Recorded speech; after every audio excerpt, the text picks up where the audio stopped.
All right, everybody, welcome back to Tech in Asia's Product Development Conference 2022. We are already at the final session of day one. Time flies when you're having fun, right? All right, for this final session, we'll be hearing from Navajo Bima Hadisuarno, Senior Product Manager, Business Operations and COO Office at Traveloka.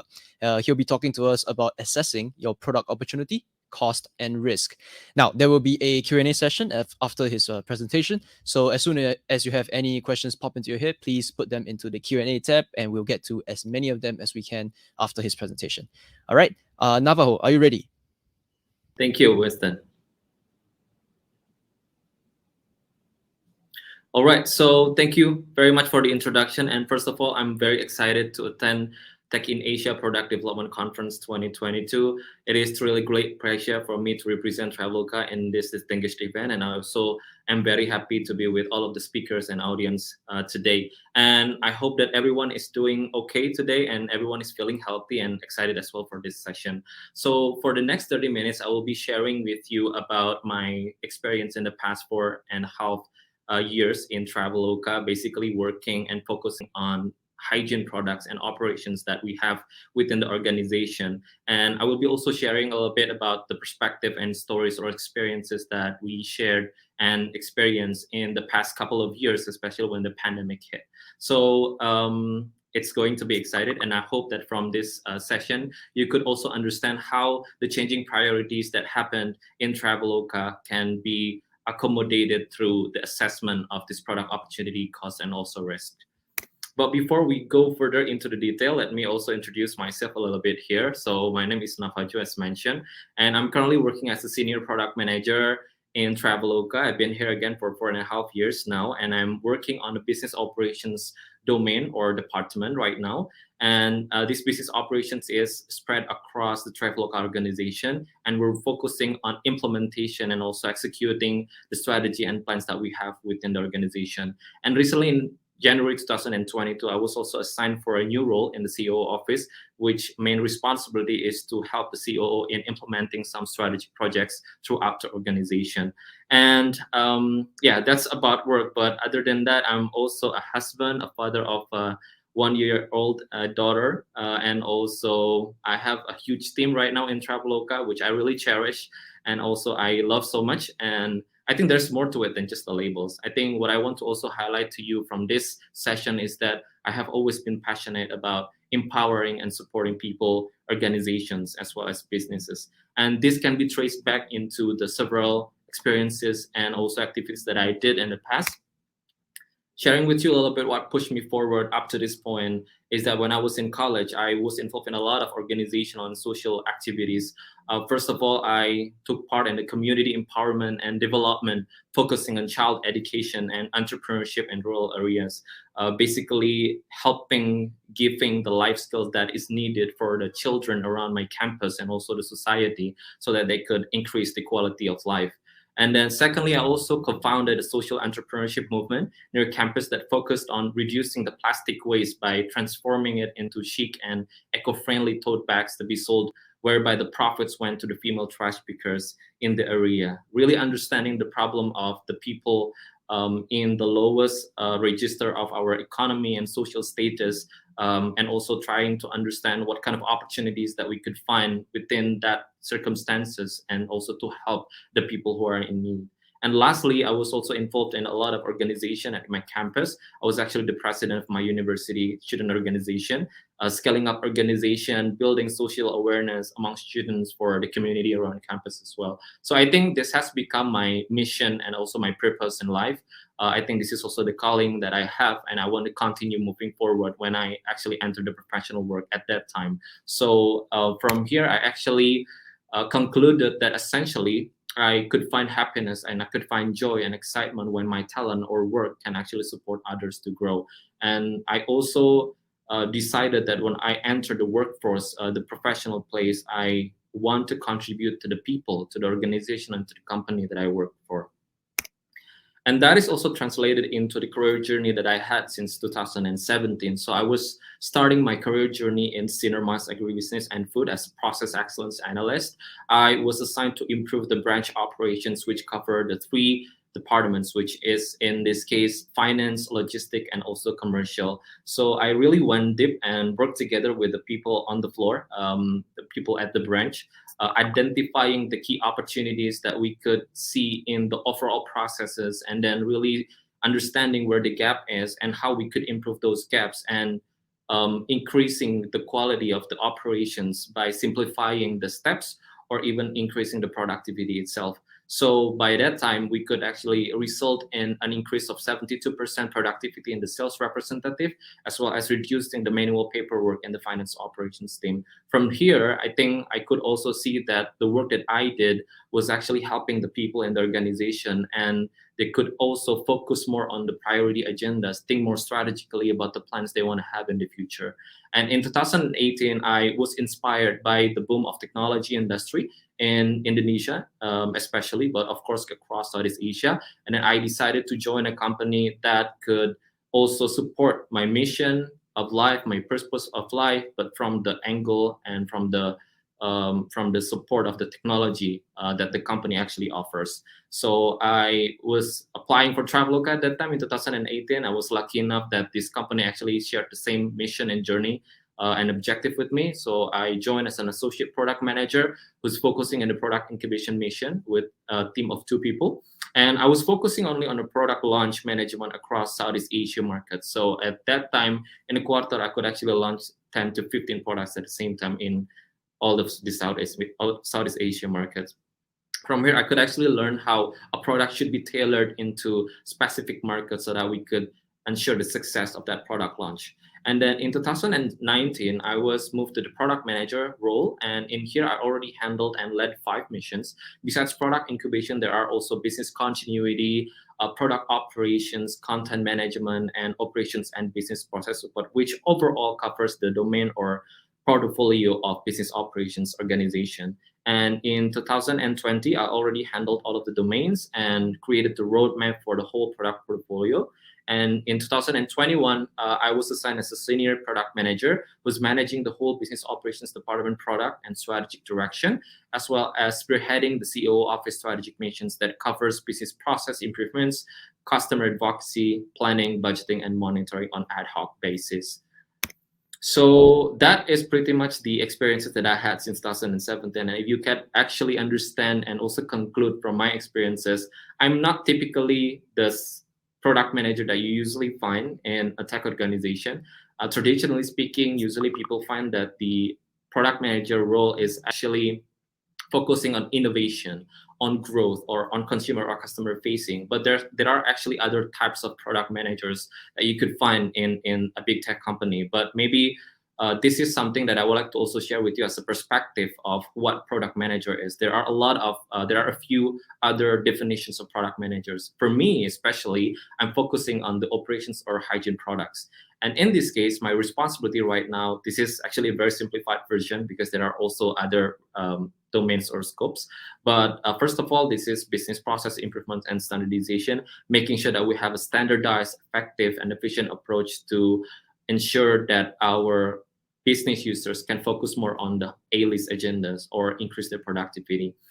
Secondly, it is customer advocacy, which is to implement customer-first mindset across the organization, make sure we could identify and solve gaps in our customer handling processes that can be improved. Number 3 is business continuity, to focus on the contingency of an organization under any circumstances with as little disruption and cost as possible. And the last one will be product incubation and operations, which is to ensure the product readiness and marketability before launch, as well as to ensure robust and strong product operations across different domains of products or services. And from there, what I want to highlight to you is why hygiene product actually matters and why that it will also be related to the overall topics that I will be sharing with you today. So if you're looking at this business ecosystem, let's talk about Traveloka here as the business ecosystem. And we identify the 3 key parts that are pretty much intertwined and also connected to each other. The first is the product domain, whereby we're looking at the features, the products, the capabilities that we deliver to the end customers, to the end users. It could be the customer at the demand side of the business, or it could be also the partners at the supply side of the business. Whatever product that we deliver, we need to ensure the dependability and then also the reliability of that particular product, whether it's actually serving the needs or not. On the customer success, we want to see how the customers is perceiving and receiving the products or services that we deliver to them. So in this part, usually we try to ask ourselves whether we're answering the right problem, whether our solution or our product is creating a betterment in the lives of the customers, or it's actually making it worse. And the last one will be the engineering part, whereby it's actually the back end of everything of the product or the capability that we deliver to the end users. And if there's any issue whatsoever that happens with that particular product, then the business operations team will be the first one who handles that particular product. And so that explains how business continuity is at the center of the intersection. The reason why the hygiene product or business operations matters is that we're ensuring that products meet the quality standards designed to be reliable and effective to meet customers' expectations of quality over quantity. We're also allowing opportunity to move fast from one mature business process to the new ones by identifying gaps and improvements in the processes or system. We're also scaling up the overall business products consumer facing by ensuring dependable product operations or administrations, issue or crisis management and solution, as well as customer experience. And the last one will be to guard the overall traffic coordination, risk management, and knowledge base for business users across the organization. And with that, it is actually the backbone or the main factors that help Traveloka to bounce back after the pandemic. Yes, we know the pandemic actually hit us 2 years ago. And you know what? Traveloka is still here. We're still with you. We're still serving you. We're still providing your travel and lifestyle need up to this point and moving forward. But yes, it was a hard time for us when the pandemic hit. We're receiving wave of cancellations from our customer. And at that time, we're focusing pretty much on the crisis handling. The task that we do is actually to mitigate and also firefight thousands of issues that we receive in a matter of weeks. And then from there, we actually hit rock bottom. This is not just Traveloka, but the overall tourism and travel industry has gone to the decline. And at this time, we're actually surviving one of the toughest time in our journey. And we're actually building more discipline at this part because we're seeing that we need to review and revamp the way we work with our plans, with the implementation, whether we're putting really the right products up front or whether we're actually catering and not really focusing on the objective that we have. And by being more disciplined, we actually could save. We actually could save, and also we actually could continue our business. And by that time, we already saw a sign of recovery in the market where people actually start to travel again. And at this part, we're starting to see what kind of innovation that we need to build to support the recovery of the situation. And we're initiating many flexibility, clean and safety campaign or products. We're also focusing our products on the operations side of the domain because a lot of people are contacting us, requesting for data cancellations. And then after that, we're seeing people actually having a rise in confidence in travel and lifestyle. So we built more innovation that's not only focusing on the travel products, but also leveraging it on the lifestyle products. So you're seeing a lot of new products right now in Traveloka platform, and that's because we want to serve not just the travel needs, but also the lifestyle needs. And from there, we could see that people are traveling even more. Right now, people are doing revenge traveling. That's the so-called term here. But then I think in here, as the travel actually church, we want to maintain the momentum of this growth and making the sustainable improvements as well as innovation so we could even grow further moving forward. This is also an example of what it means to be resilient. And this is also the part that I did as the business operations product manager. So during the pandemic, especially in 2022, our operations got severely hit. Sorry, 2020, our operations got severely hit. Thousands of cancellation requests came in a matter of weeks, and all hands are basically on deck. If you're looking at the chart here, March 2020 is actually the highest peak of cancellation requests, and it's followed by December as the second peak. But if you're seeing at April until November, that's actually the time where people are not booking any travel or not booking any flights or hotels anymore because it's being restricted by the government in all of the markets in Southeast Asia where we're operating. So there are a couple of opportunity and risks that I put here. The first is that the sympathy over the situation and understanding towards the customer's need is our first and utmost priority in this case. Secondly, it is the potential backlog that could happen if we're not having enough manpower. And that is also the case that happened back then because the cancellation are just that many and we do not really have the luxury of manpower at that time. So we're putting everyone to help with the cases, not just the customer operations, but literally everyone. Number three is the product adjustments that we need to do as well during this situation. So we're having a blanket policy because again, a lot of people are looking for fast solution from Traveloka, and we're not relying on manual operations or handling at that time. We need something that could solve the issue even faster, and we're working together with a lot of stakeholders in this case, including the partners themselves. The cost that we need to consider in this situation is the adjustment and the prioritization in the product organization and roadmap.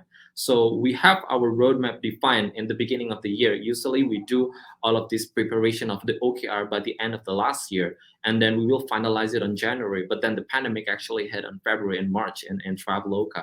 So the focus is changed, is shifted. So we're rather focusing on the backlog clearing and solution automation, the blanket policy that we get from the partners, and then the crisis mode automation, as well as the quick kill SOP that we need to define together with our operations team to give a fast solution to the customers. Number two is the manpower reassignment. So again, like I mentioned, we do not have the luxury of the manpower at that time to cover all of the cases that come, so that we need to do prioritization on some of the operational or business as usual tasks and proactive shifting to case handling. We're assigning a lot of volunteers inside of Traveloka. So that's how we came together as an organization, as a team, to figure out what we could do to solve the customer issues, and everyone's hands on that. The framework or tools that we use for this is actually the crisis management framework. So we really need to put everyone's mindset in a crisis mode, and put that sense of crisis, sense of urgency in everyone's mind that our customer should come first. And then the second is the need analysis. So if we're looking at the product at that time, we want to focus on how we could solve this backlog easier and faster. So a lot of resources in the engineering and also in the product team are allocated into that part. That's for the demand side of the business. But on the supply side of the business, of course, our business needs to continue. So what we did is actually to create the first ever digital contracting service with OTP, or one-time password system, and Traveloka for partners.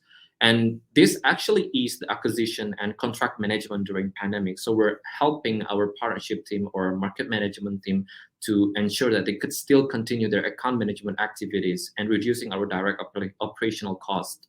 The opportunity and risk that lie in this situation is that the first, contract management ideally could facilitate partnership team to have a smooth account management. That's the ideal. And then the second is that no business trip is actually allowed during the pandemic. So it's quite difficult for us to maintain the relationship when it's remote. But then at the same time, we need to still build that because we're continuing the business with them, and we want to also encourage and motivate our partners to stand up on their own again, and then still believe that travel and tourism will be back to its feet. Number three is the acquisition of partners is also interrupted.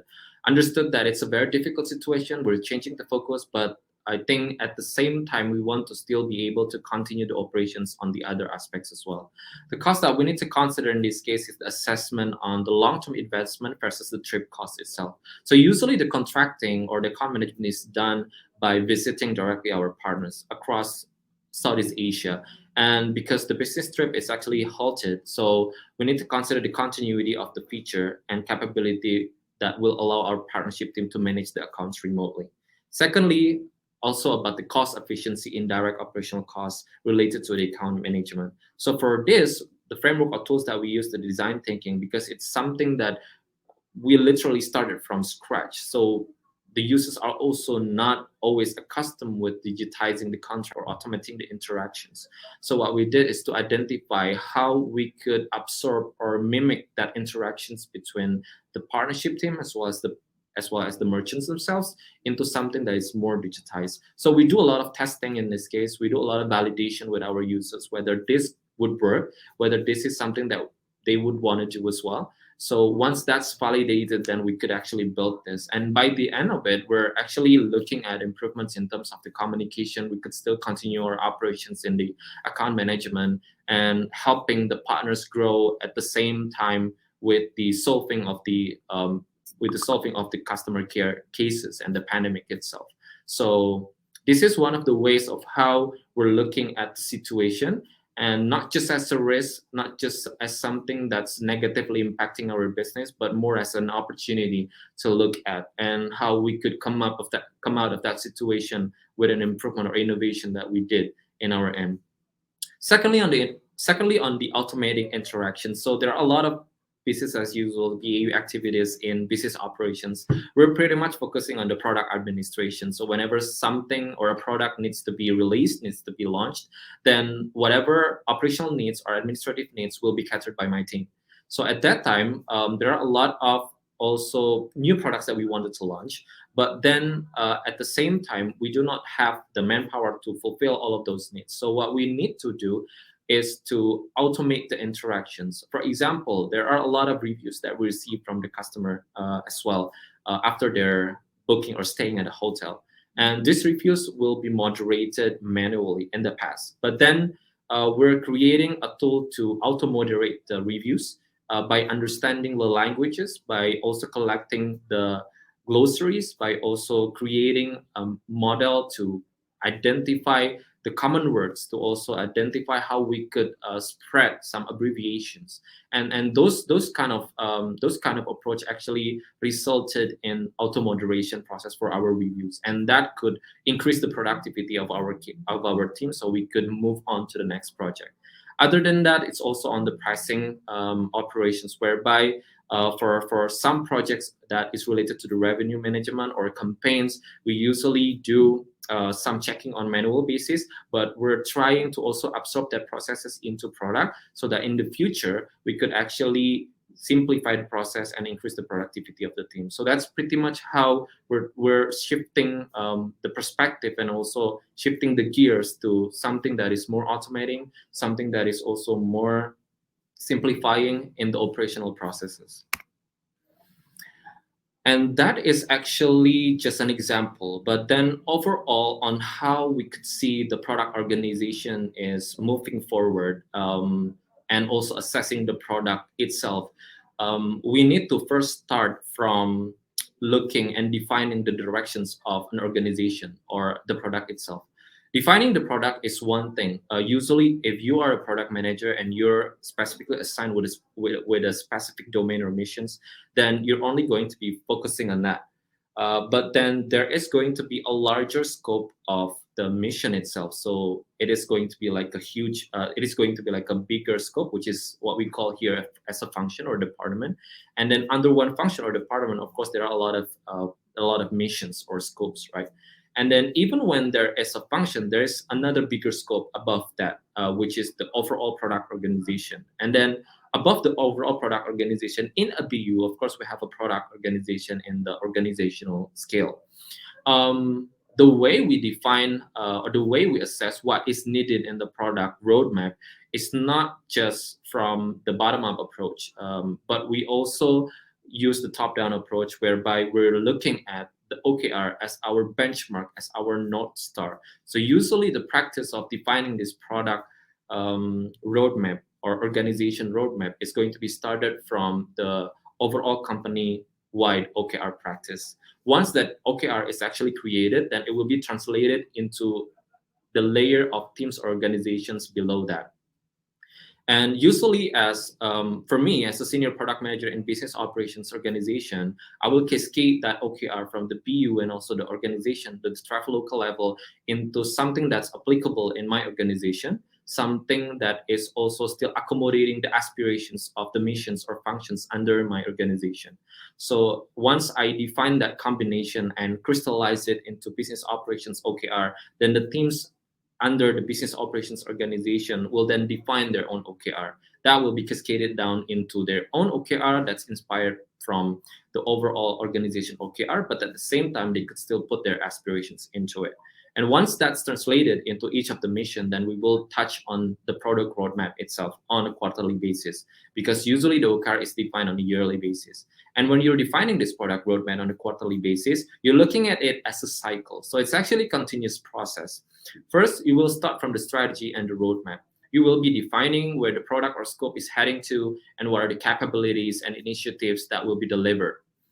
And then in this part, usually you will be communicating with the business team, whereby there will also be some business requirements that you discuss and align with them. For example, the revenue management team, the market management or partnership team, as well as the marketing team. In here, you will be defining the insight. You will be collecting the insights. You'll be collecting the feedbacks that comes from the teams in the business side, and also the merchants, for example, or the customers. And after that, you will be identifying the key opportunities, and from there you could create the product requirements. That is the second cycle, which is to define the preferred product behavior and work together with the design and other team to come up with the flow, the low-fi design, high-fi design, and prototyping, where you're working together with the design team and prepare a clear requirement. This is where the product manager will work very closely with the designers, with the data team as well, to identify really what is necessary to be put in the product requirement. And for those who are a product management practitioners, of course, you know that in this product requirement, we need to define some prioritization, which one needs to be delivered first for that particular product or feature to be able to be launched. And that is the P0 requirements. Usually we will focus on that first. And if we have enough resources to carry it into a P1 or P2 requirements, and that is something that we could also put in the overall product requirements. The third cycle will be the product development itself. So once we're clear with the requirements, then we will work together with the product development team, consisting of the engineering team, front end, the back end, and then some of the technical aspects from the supporting functions, for example, like from the finance operations, from the corporate technology. And this is where we work together to create and get the product developed, ensure the product is also launched well. And then when you're passing the product development phase, usually before we are actually launching it, we will have a discussion. And in this case, the business operations, especially in the product incubation, will jump in, where we're refining the product that is pretty much very technical into something that is more marketable to the market. So we will define the criteria, we will define the requirements, we will also define the benefits that could be obtained by our partners or by our customers, working together with the marketing team as well. And then once that's ready, the go-to-market strategy is ready, then we will implement or launch the particular product. And in here, we will be monitoring the key metrics and identify potential improvements for the products for the next iteration. So it's going to be a cycle. The general framework that I usually use to define how we're analyzing a product, it's always going to be started from understanding the feedback. So as a product manager, you need to be able to listen to the users that you're serving. In my case, as a business operations or hygiene products, my users are basically the internal teams of Traveloka. And then also the internal teams here can be defined as several teams. For example, the partnership team, or even the product operations team themselves, or even the customer care team, in identifying and answering the problems of our users when they're purchasing our products. So from those feedbacks, usually we will get suggestions, we will get complaints, issues, or even incidents. And from there, what we could do is to do a walkthrough or assessment. We could deep dive again together with the team there to understand what is really becoming the pain points of their interaction in our platform. And from identifying that, we will actually get an insights, which is the initial findings, the ideas, potential solutions, and rough concept.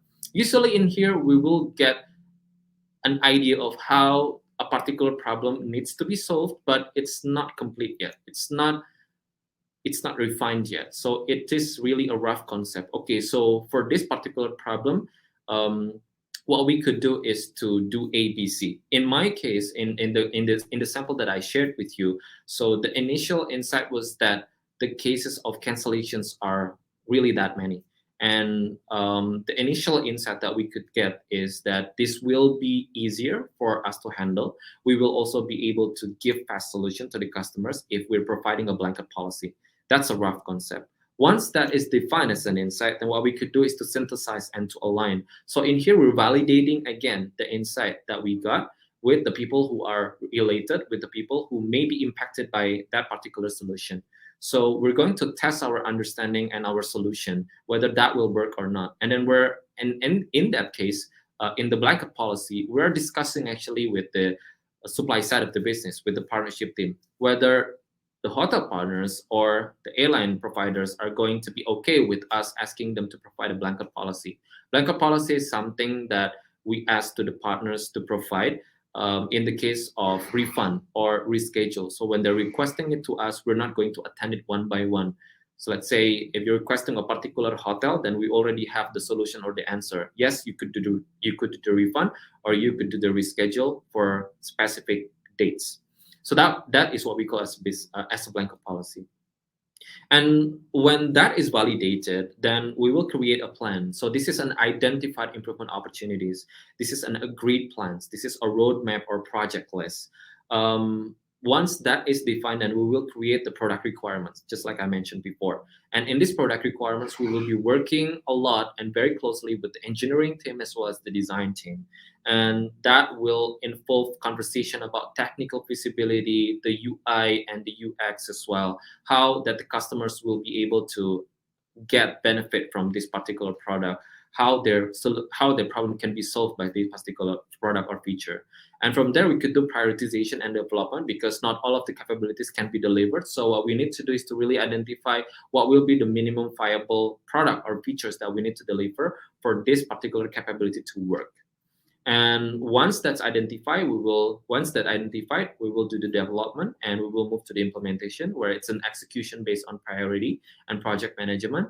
Once that's implemented, we will move to the monitoring phase, and we will continue with the sustainable improvements, whereby there is evaluation, productivity, continuity, effectiveness, and efficiency assessment.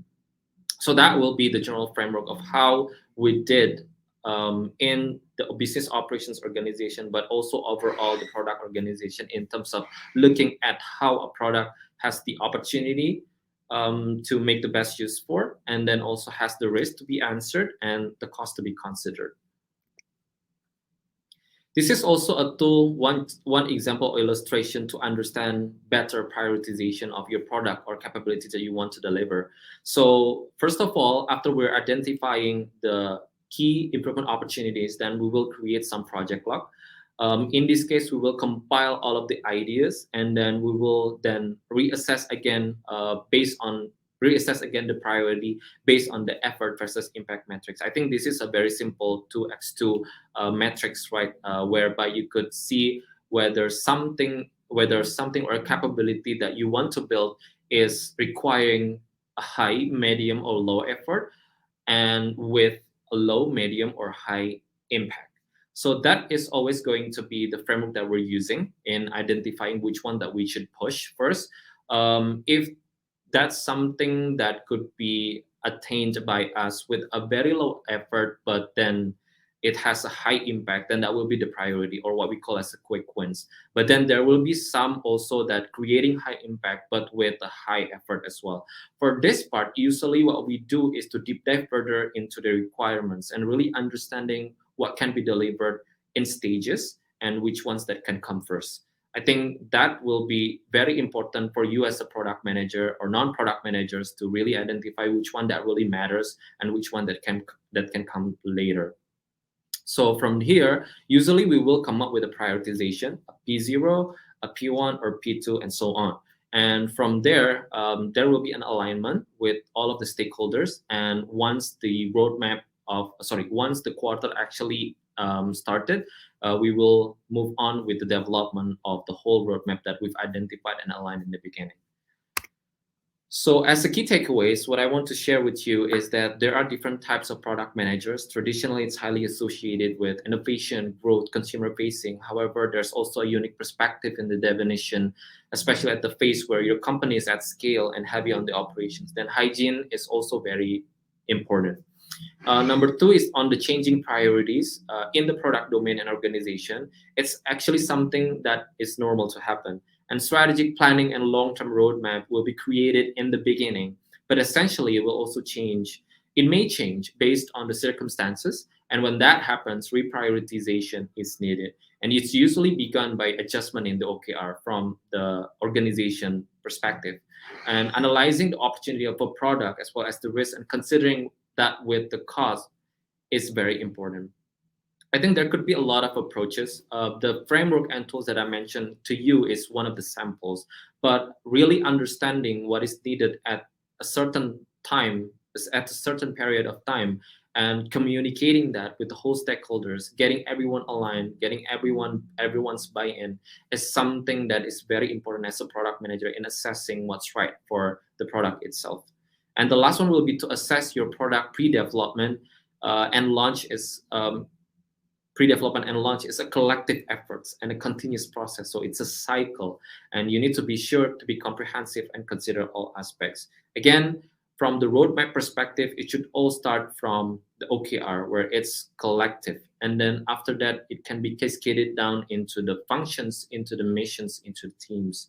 And when that happens, then we could have a long-term roadmap defined, and in a quarterly basis, we could also define the short-term roadmap where prioritization may also still happen. So hopefully that could give you an insight on how we're assessing the product opportunity, cost, and risk. And before I end the session, I would like to also share with you about the excitement about the lives of the employee in Traveloka. And here's my friends in product designer team who's going to show you how we interact and how we work in Traveloka. Enjoy.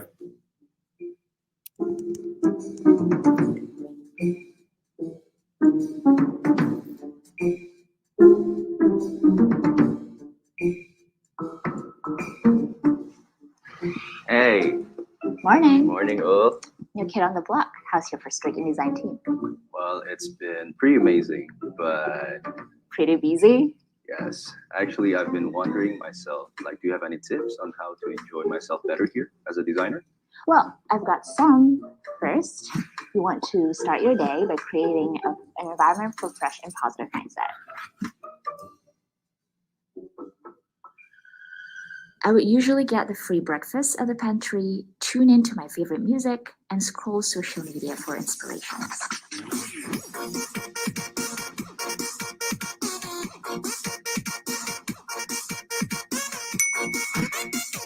My next tip would be to review your schedule and gauge the level of energy that is required by each of your activities for the day.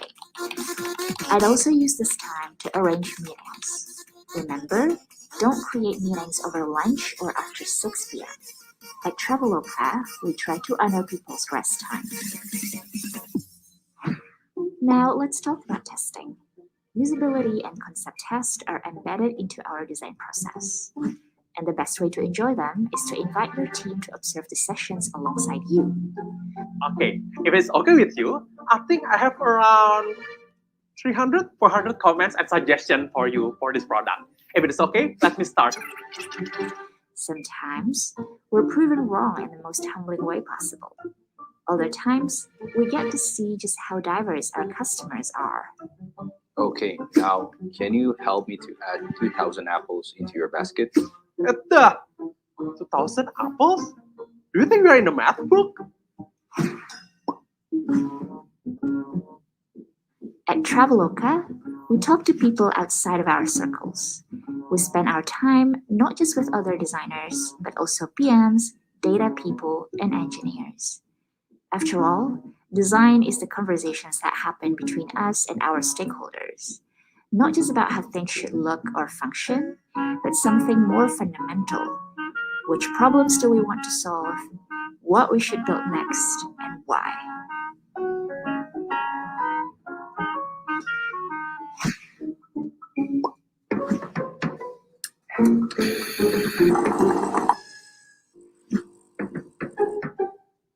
As you work hard and enjoy your day, don't forget to take occasional breaks. Because at the end of the day, the best ideas arrive when you're in the best mood. So, how do you enjoy your day? Comment on the thread below if you want to share any tips.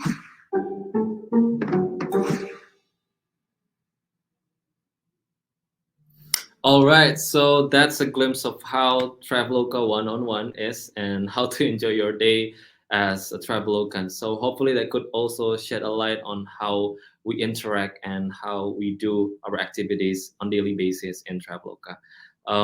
That will be actually the end of my presentation. Thank you so much again for the time provided here and for your participation. Looking forward to the questions that you have. Thank you. All right, thank you, Navajo, for that presentation. Very comprehensive. I really enjoyed the video at the end. It was very funny as well, very cute. Yes, we do have several questions from the audience for you. I think you would expect, right, with the pandemic being a thing, a lot of people are very interested in how Traveloka navigated that. So the first question is about from Dalen So, who asked, how did the pandemic change the way that Traveloka build and grow products? All right, thank you. So, as part of the journey of bouncing back from that pandemic situation, so in 2020, right in the middle of the year, around May or June, we already identified that people are starting to be more cautious in their travel plans. And even at that time, the travel is still being restricted, right, by the government. But we're already preparing what kind of innovation that we wanted to do if, let's say, the travel is back again to its peak. So what we did is actually to identify what is really necessary at that time, and what was really necessary is to provide the properties or to provide the travels with some clean and hygiene standards. So if you could see right now in Traveloka platform, we're providing all of the clean and safety standards information in every products that we sell or every product that we offer to the customers. And that is something that we did with the collaboration with the CHSE organization as well as the Hotel Association to really provide with the guidelines, to really provide with certification that the hotel could get, so that we could highlight that to our customers as well. And then secondly is to provide our customers with the flexibility campaign or features. So with the pandemic, people are becoming more anxious in their travels. Usually they don't have a fixed plan, so they want to have more flexibility in their travel plans. For example, if let's say they book a flight or a hotel for right now is June, right? So let's say they're booking for August, and then in the middle or nearing the August, basically they got infected by COVID-19. So they want to have flexibility over their booking. They want to have an easy reschedule. They want to have an easy refund feature. They want to also see if there's any other kind of solutions that Traveloka can provide. So that is something that was usually handled and provided by the customer care organization. But then again, we will not be able to always answer everything from the customer care, but even though that's the task and responsibility of the customer care. But what we do is to bring the solution even upfront. So providing that in our platform, whereby the customers can choose to have an easy refund, an easy reschedule, and even we provided them with refund guarantee, whereby we're collaborating with some insurance company. If let's say they got infected or for some urgent reasons they cannot do their traveling, then they could get their full refund from this insurance that they bought in the beginning when they purchased the product. So that's the kind of innovation that we also provided, which is to provide the customer with the flexibility campaign product or features. Those are the two examples that I could share with you on how we're changing our priorities, we're changing the perspective and the product organization as well during and post the pandemic. Okay. So on that note on prioritization, right, we have another question from Susanto Hario Prakoso.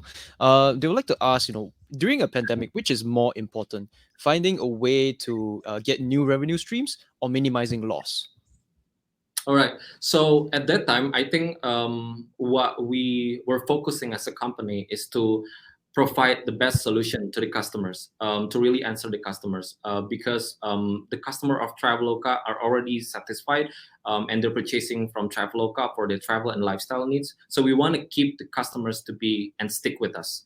And for that matter, what we want to do is to provide them with the right solution at the first hand and the handling at the first hand. So we're trying to mitigate the loss, but at the same time, with the innovations that we did, we do not want to keep on the low. So we want to prepare for some innovations that could help us bounce back quickly when the people are starting to want to travel again. So it's really a mix. It's really a balance of mitigating the loss as well as providing and preparing ourselves for catching for making the best use of the opportunity that will arise in the future, which is to prepare some products that can cater to our revenue needs. Okay. So on that note as well about the future, I guess one final question before we close. Natasha wants to ask, now that travel has started to resume, how does Traveloka readjust its product roadmap? All right. So during the pandemic, there are a lot of operations aspect that we actually put our focus into, but that's still not enough. So at this point of time, we're really going thoroughly towards the operations side of the business, really understanding how we could be prepared if there's any crisis or bad situation that happened again that hit the travel and tourism industry. So we're in the phase of collecting that roadmap in the operation side. Again, it's as important as revenue generating. It's as important as profitability, because profitability will not be always will not be happening as expected or as easily if we also do not be careful, if we're also not being careful about the operation side, right? Because there are going to be some risk of loss and etc.